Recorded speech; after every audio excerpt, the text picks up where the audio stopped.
Hey, welcome back to the new haunt, friend. You know, when you think about it, this place is as much your home as it is mine. That said, you any good with a paintbrush? We'll worry about your room later, Chester. I'm thinking curb appeal here. If there were any curbs, I mean. Nah, forget it. Come on in, friend. Yeah. Meanwhile, I can't shake this ghost fella for the life of me. Tried everything. Burned sage. Even got some of those Glade plug-ins. Nothing. Ooh, it's the crimson hour here at the abode. So we better get started. 'Cause when that last lick of light fades away, it's gonna be you, me, and whatever's waiting in these walls for the lights to go out. Our tale tonight is brought to you by author Ryan Major, by way of Velox Books. In this one, we join an old man recounting how he dropped a wrench in the gears of his own fate. So, without further delay, from author Ryan Major, I give you Old.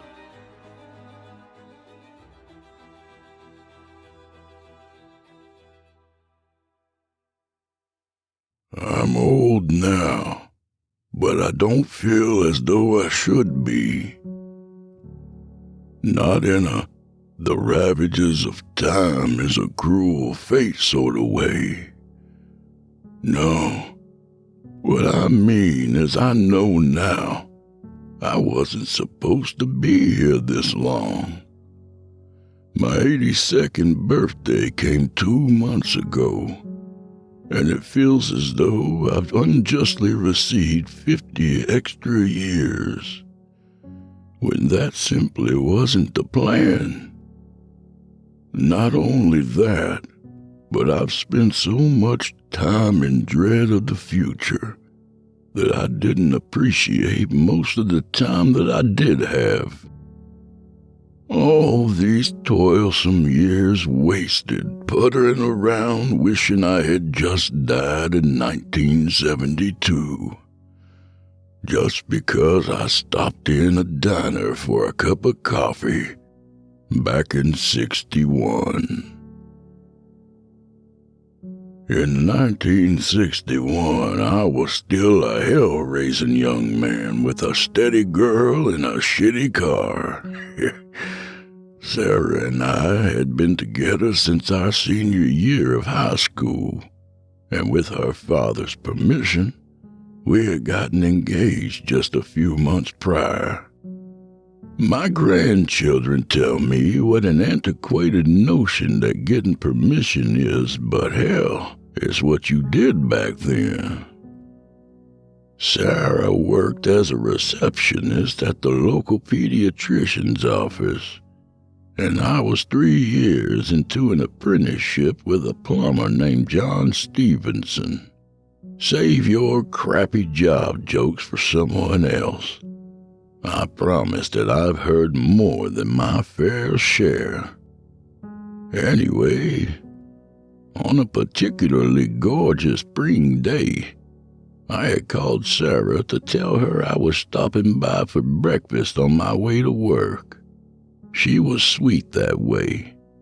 Even before we were married and still living with her parents, she insisted on fixing me a hot cup of coffee and a few fried eggs. "I'm on my way, Sarah," I said into the receiver while I slid on my work coat. "Oh, David," Sarah said and coughed into the phone. "not today. I'm not feeling well, and I don't think John would care much for you bringing a bug to him at work." "That's okay," I replied. "I'll stop by Lou's Cafe on the way in. The coffee's not as good as yours, but a guy has to have something." "A guy had best tell a girl to feel better soon, or he may not get any more coffee from her at all." She giggled. I smiled. "I sure do hope you feel better soon, Sarah. I love you." "I love you too. Do call me after work, Davy boy." She hung up. Feeling a bit sad that I wouldn't get to see Sarah that day, I trotted down 5 blocks between my Cracker Box house and Lou's Cafe. It was my favorite restaurant in town, which wasn't saying much. You either ate at Lou's or ate at the Blue Fox. At Lou's, you could get a hot cup of joe, an open-faced roast beef sandwich, and a damn fine slice of pecan pie. The Blue Fox was likely to give you a lukewarm cup of sludge, but only on stale rye, and a mild case of food poisoning. When I got to Lou's, I could see through the window that it was a bustling morning. Fortunately for me, there was still a two-seater near the window, so my eggs and coffee wouldn't be standing room only. My knees were better back then, but who the hell wants to stand up to eat and have your sunny side egg run down your work shirt? "Morning, Davy!" the big man behind the flat top yelled. At 6'4" and sporting a black eye patch courtesy of the D-Day invasion, Lou was a monster to look at, but gentle as a puppy. "Two sunny side and a hot cup?" "Please," I replied and waved in his direction. "Just going to read the paper over here, Lou." Lou waved back. "Margie'll have it out to you in a minute. Enjoy the funny, son." I laughed and smiled about the banter as I slid the chair facing the window away from the table and sat down. Reaching into my jacket pocket, I pulled the rolled-up newspaper out onto the table and dove into the front page. All the main articles those few weeks had been news of the Bay of Pigs fiasco, and I had become a little obsessed. Kennedy seemed like a pretty smart fella by my estimation, but this had been a mess. By the time Margie slid the eggs and coffee in front of me, I was practically in a stupor. "With Sarah fattening you up, I hardly see you anymore as it is," said the waitress as she walked to the table. I looked up at Margie, a grin across her face. She tossed me a wink. "Glad to see you, kiddo, even if you've always got your nose stuck in the paper." I smiled back at her. "Sorry, Margie. I'm glad to see you too." Margie pulled the paper out of my hands, rolled it up, and sat it on the table before sliding the plate of eggs closer to me. "Eat up. Paper'll be there when you're done." She hustled off to the counter for another plate, and I dug into my eggs. Lou had even thrown in a piece of toast that morning, big old softy that he was. I looked down at my watch and saw that I still had 45 minutes before I was due at Mr. Stevenson's shop. Quickly polishing off the rest of my breakfast, I decided to get back to my paper for a bit before heading out. The noise of Lou slapping away at the grill, the conversations of the other diners, and the paper had put me into a kind of trance. My family says I still get that way sometimes when I read. More so in my old age, probably, but I have always been that way. The written word had a way of hypnotizing me until I tuned out everything around me. When my kids come to visit sometimes, they'll startle me out of a daze and tell me they had knocked on the door for 5 minutes before letting themselves in, only to find me buried in a book. That was just the unaware state I was in when a hand fell on my shoulder and made me jump in my chair. My ass must have come off the seat 5 inches. But the hand stayed firmly but gently in place. Once my heart had descended from my throat, I scooted the legs of my chair around and turned my head. An older gentleman who looked to be in his 60s or 70s was standing there, making intense and uncomfortable eye contact with me. "Are you David West?" the old man asked. His voice was soft but gravelly, as though he had a pack-a-day Lucky Strike habit. While his face held few wrinkles, his ghostly white hair and beard gave away his age. The dark suit he wore was careworn with threadbare edges and finished off with scuffed loafers. Down on his luck, the old-timers used to say. Well, yes, sir, I am. I replied politely, but with a bit of confusion. What can I help you with? Your parents were Albert and Clara West? He asked without making eye contact. The old man just shuffled around the table and slowly lowered himself into the chair across from me. Lived in that nice old 2-story colonial on Westmoreland Street, I do believe. I was surprised and confused. This gentleman seemed to have at least some knowledge of me and my family, but there was nowhere in my memory that I could locate even the faintest trace of him. I even tried to imagine him with darker hair and no beard, but still nothing. He was an enigma waiting to be decoded. Yes, Albert and Clara are my parents. I stammered after an awkward pause. Did you know them? I know a bit about them and a lot about you. But no, we never had the pleasure of meeting before they passed. He smiled at me sadly, and it looked as though there were tears welling up in the corner of his eyes. I meant to get here before they passed, David. I am so sorry. My pulse rose, and I could feel my face getting hot. This absolute stranger sitting across from me was making me extremely uncomfortable. My parents had both passed away in a boating accident when I was 19. Their boat had sunk in a freak accident, and their bodies were never recovered. Mr. Stevenson had denied my request for a day off to join them, or I would have shared the same fate.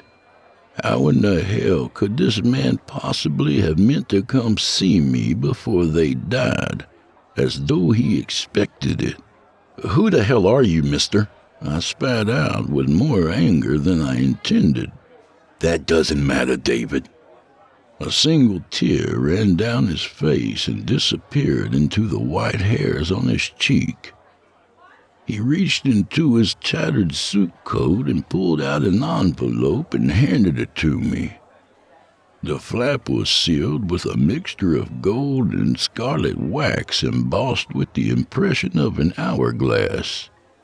Looking at the hourglass emblem from my angle, it appeared that the sand was almost completely tumbled to the bottom. A bit remained at the top, but it was almost out of time. Read that later tonight when you get home. He stood haphazardly from his seat and began his unsteady shuffle past me toward the door. You'll have to make some choices. Wait! I yelled, but he just continued out the door. Stumbling from my seat and trailing behind him, I pushed the door open and walked out onto the sidewalk to try and get an explanation. He was gone. A few folks were walking into the hardware store, and Tom Vincent, the barber, sat outside of his barber shop waiting for his first high and tide of the day. With the old man's wobbly gait and unsteady balance, there was no way he had made it out of eyesight that quickly. Nonetheless, he was gone, as if he had been nothing more than a mirage.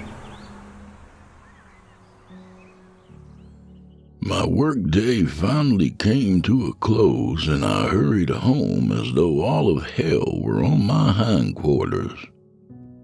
The ridge of the envelope the old man gave me had been rubbing against me from my shirt pocket the entire day, as if it were trying to remind me that I had an engagement after work. Distracted as I was, I phoned Sarah to check in on her and give her my well wishes. I told her that I wasn't feeling well, which was mostly true, and that I was going to bed early that evening. As soon as the phone was back on the hook, I settled down in my hand-me-down recliner and stared at the envelope. I rotated the letter from top to bottom, making the hourglass appear full and then empty over and over. Turned the correct way, the grains were almost all in the bottom of the glass. Fumbling out my pocket knife, I slipped it under the wax and peeled up the flat, exposing a yellow piece of paper and 3 smaller envelopes numbered from 1 to 3. I put the smaller envelopes aside and started to read. David, allow me to apologize in advance if any of this causes you any distress. I have performed this task countless times with varying degrees of success. What these envelopes offer you is the ability to make choices that may well alter the life that lay ahead for you. Few receive this opportunity, so I hope you will consider whether or not this is the path you would choose to travel. In each envelope, I have enclosed a single piece of paper with a date and a single piece of advice. You may choose to accept or ignore the message on the paper, but there are certain to be consequences for either action. They are certain to help you avoid great tragedy. If you follow the advice, you may or may not be able to deduce what calamity you have avoided. Suffice it to say that if you accept the information and something unfortunate still befalls you, a worse fate had been in store. Please follow the preceding guidelines. Only open one envelope at a time. Read the information and determine if you will or will not adhere to the advice provided. If you ought not to, that is fine enough. But if you do adhere to the information, then I only ask that you burn the note after the date at the top has passed you by. Secondly, do not open the following note until the date of the previous one has already gone by. I have been working on this system for an incomprehensible amount of time, and I have discovered that too much information about one's future leads to incurable madness. For both your safety and sanity, do not open the next envelope until at least 1 day after the date of the previous one. Last but equally important, do not speak to anyone about these notes. I care not about the privacy of my work, but I do care greatly for the safety of those around you. Anyone not affected by the information will likely laugh it off or think you mad. However, anyone who will be affected in some way by the information will suffer a similar fate as you would if you read the notes at the wrong time. I've yet to discover what causes this effect, but the foreknowledge of events causes those in your orbit to become self-harming and suicidal. If you decide against this, then please burn the notes today. Don't throw them out, destroy them. If you opt to use this information, then store them away and keep them safe. It had been my intention to reach you before the untimely passing of your parents, and envelope number 1 would have helped you avoid this tragedy. A new option was added in its place since I did not make it in time. I will carry the weight of this missed opportunity for the remainder of my long years. I am so sorry. Your life is still a path unrolling itself in a dark wood. A way has already been made clear, but I simply offer you 3 chances to remap its course. Good luck, Joseph. My head was swimming. Velvety paper rubbed against my hands, and I could feel warm tears pooling in my eyes. I wanted to think of this as the disturbed musings of a crazy old man, but something in the pit of my heart urged me to accept it at face value. Even if it weren't true, would there be any harm in reading the first envelope? The date and information would make it obvious whether or not this outrageous letter was true. I stared at the stack of tiny envelopes and picked up the one on top, with a hand-scrawled number 1 in the upper left corner. My hand was shaking as I scooped up my pocket knife and slid it under the fold of the envelope and sliced it open. Sliding the tiny piece of paper, I immediately read the scant writing on the page. 11/25/1969. Please choose the Teague job. And that was it. The letter of explanation clearly stated there wouldn't be much information, but I had still expected a bit more. I pulled my wallet out and slid the note in behind the picture of Sarah. 8 years was a long time to wait and see, but what other choice did I have? Let's jump forward a little bit in time. I'll catch you up on the scuttlebutt in between. Sarah and I married in 1962 and lived in my little cracker box house until our first child, Tyler, arrived in '64. We upgraded to a larger place and welcomed our second and last child, Megan, in '66. Tyler and Megan were the apples of our eyes.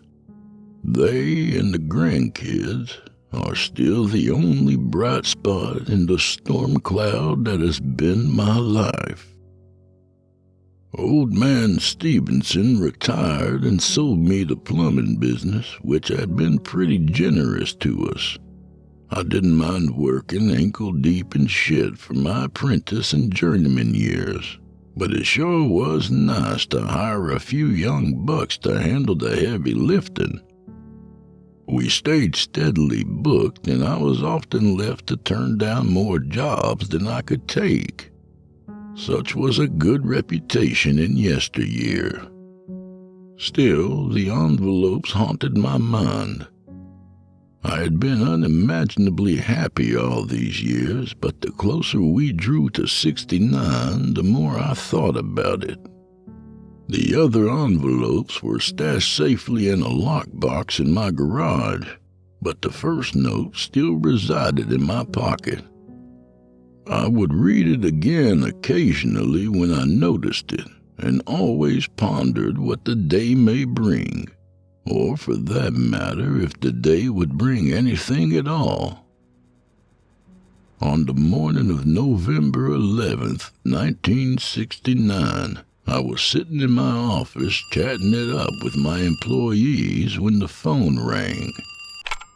Stevenson Plumbing, I exclaimed into the phone. My wife recommended we keep the same name since the company had become well known. how can we help you today? Yes, our new neighbor said to give you a call. The woman on the other end of the line replied. My name is Darla Teague, and we've just moved into town. There's a leaking pipe in our upstairs bathroom, and it's ruined my ceiling. Any chance you could send someone my way today?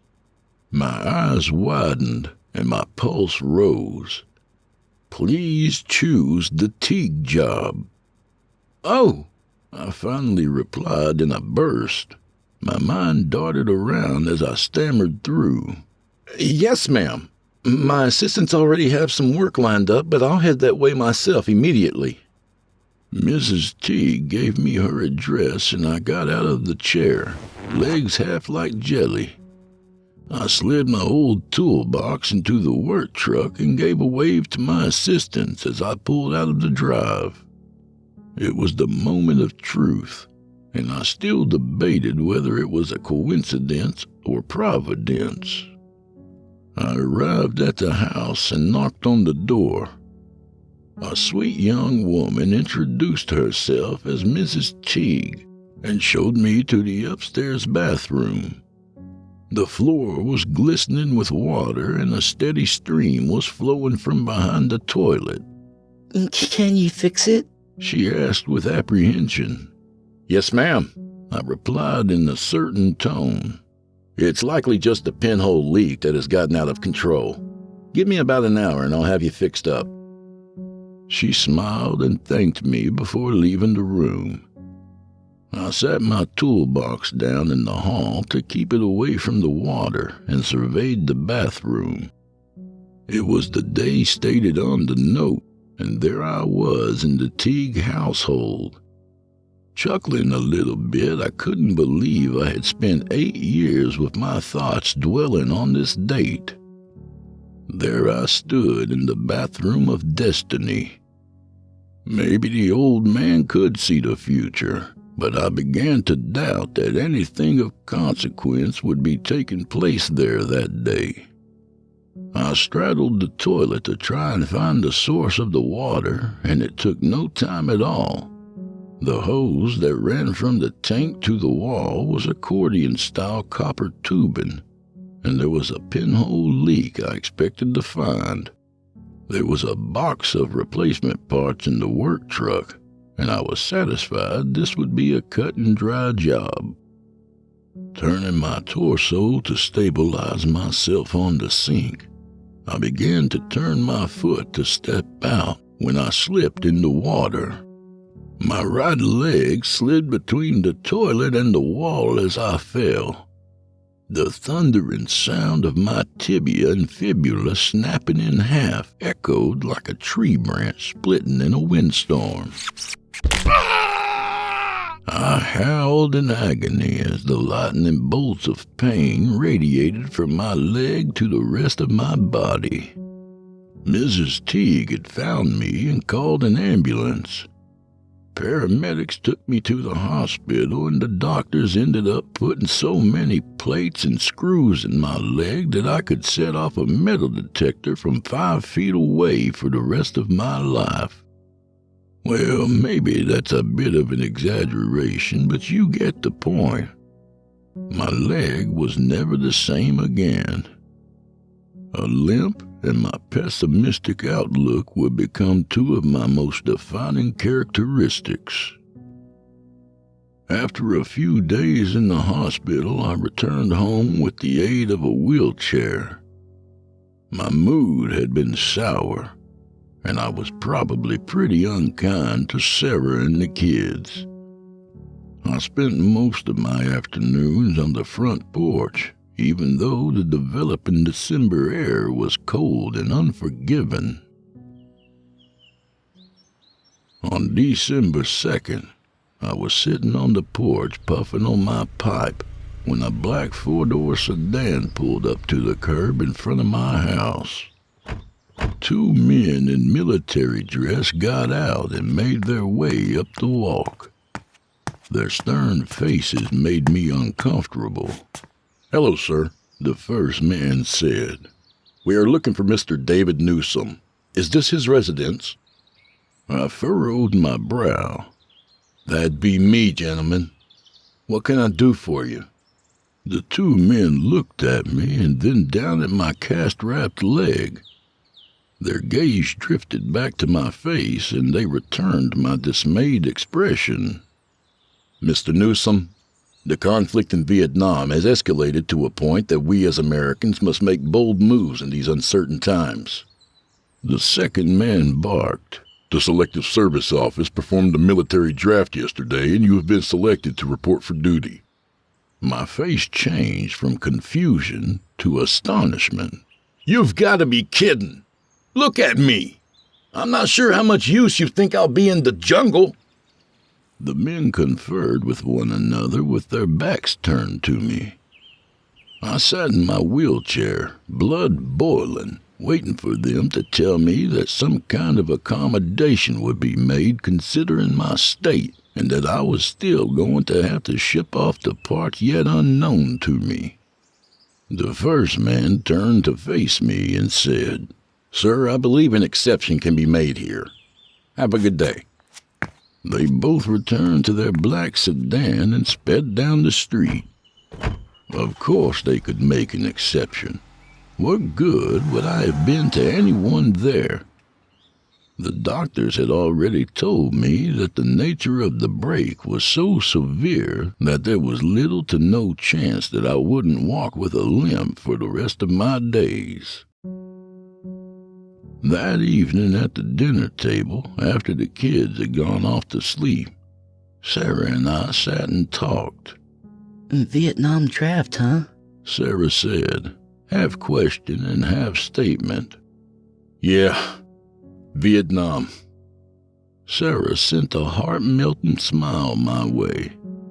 Well, look on the bright side. If you hadn't broken your leg at the TIG job, you would be off for basic training. There's a sunny side to everything, I guess. I smiled back at her. But as I looked into those eyes that I now miss so much, I realized something. She was absolutely right. If I had sent one of the other boys to do that job, I would never have broken my leg. Without the leg, I would have gone off to that endless damn police action where so many men never made it back home. I likely would have died. Please choose the TIG job. The note was right. Somehow, that damn note had been right. Let's make up a bit of time here. Not every detail of my life is as interesting for you as it is for me. After Sarah unwittingly made the connection between the note and the draft notice for me, I knew instantly that I needed to read the content of the next note. If the first note had saved my life, then the second one must be equally as important. One day when she was out, I used my crutches to hobble out to the garage and retrieve the second note. 9/17/1972. You must not go to the grocery store. It seems simple enough. 3 years to sit on one piece of advice. I just had to skip going to the grocery store. The first one hadn't been any more complicated, so I was relieved at the simplicity of that one as well. Even if I stayed home and broke the other damn leg, I could live with it. And so I did. September 17th of 72 rolled around, and life was as much as it had been for me 3 years earlier. The business was booming by then, and I had hired a full staff. My leg healed, but never quite regained the agility it once had. So I ran the day-to-day operations and had a team of plumbers who took care of the jobs. Both of the kids were out of diapers and starting to sleep through the night, so Sarah and I thanked God every day for the little moments of quiet in the evening. We even toyed around with the thought of just one more baby, but that was not to be. I was tapping the steering wheel with my hand and bouncing my head side to side to the radio. A new band called Looking Glass was singing about a girl named Brandy, and what a fine girl she was. With the upbeat tune, I had been inclined to agree. My disposition at the time was pretty damn sunny. The last 3 years had been some of the best of my life. I woke up every day feeling like I had a new lease on life, and it was all thanks to those strange notes. Pulling into the driveway, I saw Sarah in the front yard with the kids. I got out of the car and started walking their way. Hey, sweetie, Sarah exclaimed. I'm about to head to the grocery store. Think we ought to pack the kids up and go as a family? There it was. I had been waiting all day and had prepared myself for all of the eventualities. No grocery store for me that afternoon under any circumstances. The note had been right about the plumbing job. I trusted it for that one as well. I'm a little beat, hun, I replied, hamming it up for a little believability. Mind if I just stay home with the kids so it'll be a little quicker for you?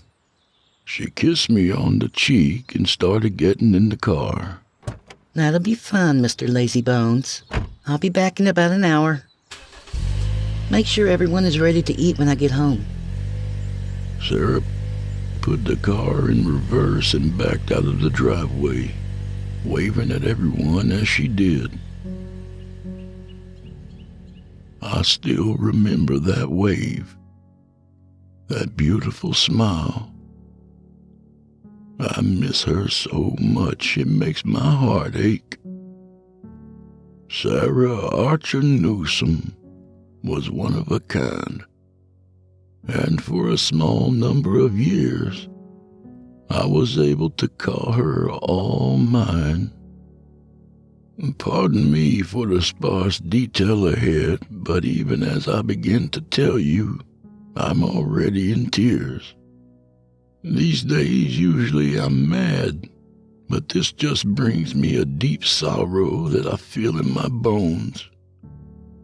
I dwell on the details enough as it is, so I will keep it as short as I can. Here goes. Sarah didn't come home from the store within an hour. No big deal. Another hour and she still wasn't there. I decided to go ahead and feed the kids and get them off to bed. Still no Sarah. I called Harlow's Market and the manager said he hadn't seen her, but he could have missed her. It had been a busy night. Something about a beef and poultry special. I sat on the porch smoking my pipe as my children slept inside. It wasn't unusual for me to enjoy an evening pipe, but my nerves waiting for Sarah to return had me so stirred up that I was working on my third round before I was done. Seems like I was about to go ask the neighbors to keep an eye on the kids while I went to look for her, when I saw the blue and red lights flashing around the corner heading toward my house. The patrol car pulled into the drive, and James Templeton, the chief of police, got out and started walking toward me. "Evening, David," James said. He took his uniform hat off and fumbled it around in his hands. "James," I stammered. "is she okay?" He wouldn't look me in the eyes. "David, I'm sorry," he replied, eyes still downcast. "She was sitting at the railroad tracks over on Dixon Avenue. Guess she was headed to the store. Train came off the tracks and..."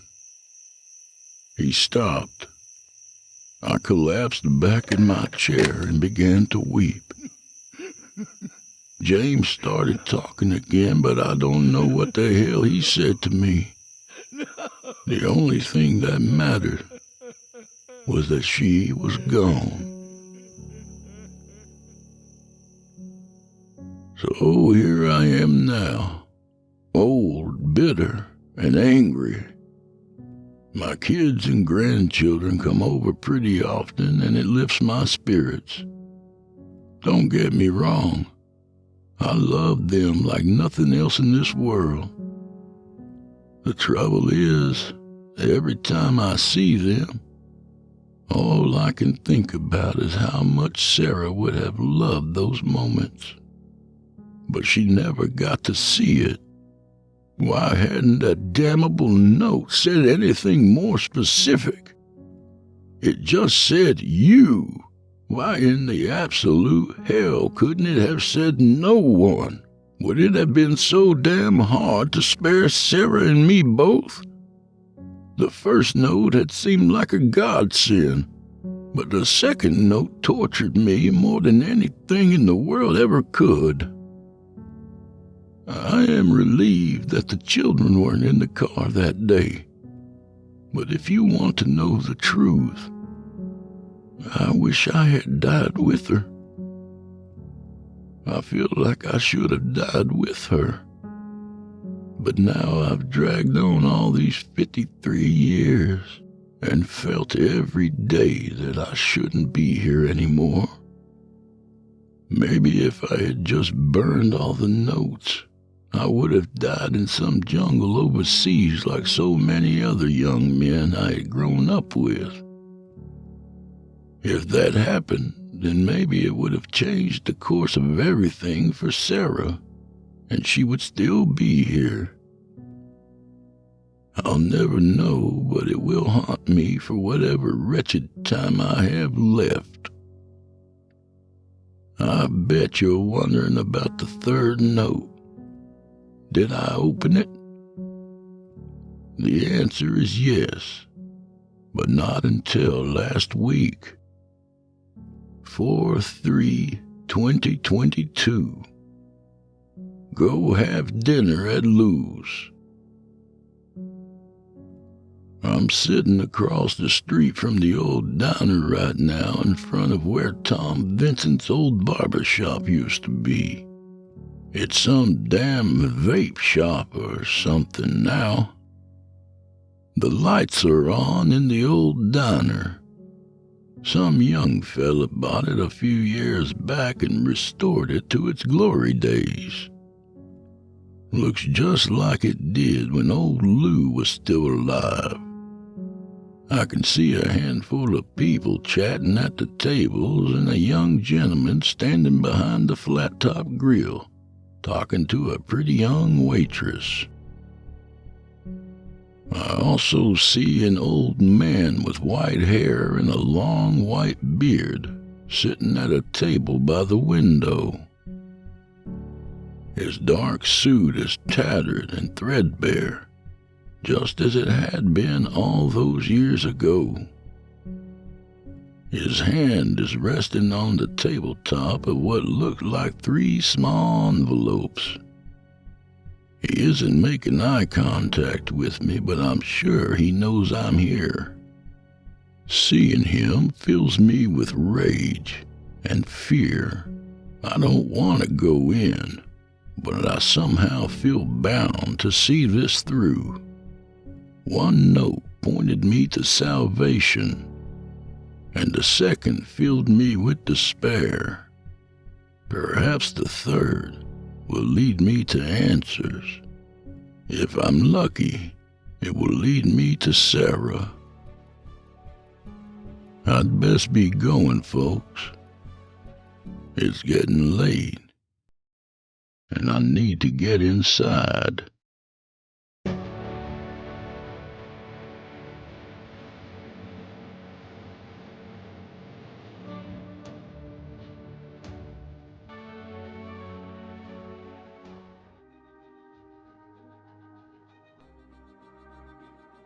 And that was Old by Ryan Major. A good reminder that hindsight is 20/20, but fate's got nothing but blind spots. A little about the author. Ryan Major is a writer frequently featured on the Dr. No Sleep podcast and Full Body Chills podcast from Audio Chuck. He lives in Kentucky with his wife and 2 sons. Hey, thanks, Ryan. And a special thanks to Velox Books, publisher of all your favorite no sleep stars. Check out Ryan's book, I've Done This Before, for this tale and plenty more available from Velox Books in Kindle, paperback, hardcover, and audio. The Crimson Hour is a production of the Sinister Somnolence Network. All narration and audio production by yours truly. Co-produced by Geoff Sturtevant. You can follow me on Facebook for news and upcoming releases on both this show and Drew Blood's Dark Tales, my Friday night show on Chillin' Tales for Dark Nights. I hope to see you there too. But hey, while we're here, please hit all those obligatory buttons and share if you don't mind. We'd really appreciate it. The Crimson Hour is accepting submissions. If you've got a story or two you'd like to be featured on this show, send it to drewbloodhorror@gmail.com. If selected, you'll get the full treatment. Well, the Crimson Hour's over, and you know what that means. Things are about to get pretty dark around here. But first, a special thank you to listener Tawny87, who writes on Apple Podcasts, "I honestly love Drew Blood. I would follow him in Chester anywhere." Well, thanks so much for the kind words, Tawny. Though I'd only ask you to follow me as far as the like button and hit it for me, would you? Chester says he'd like to follow you, too. I don't know, it sounds kind of creepy coming out of you, pal. No one wants a gator crawling after him. Scaly prick. Anyway, thanks as always for joining me tonight, friends. Remember, if you'd be so kind as to add a review to Apple Podcasts, I'll make sure to shout it out on the show. Of course, simple ratings are also appreciated. I just can't see who put them there so I can thank them. And if you're here on YouTube, feel free to hit the like button and say hi below. Everything helps. And with that, safe travels, friend. I'll see you all next time at the Crimson Hour.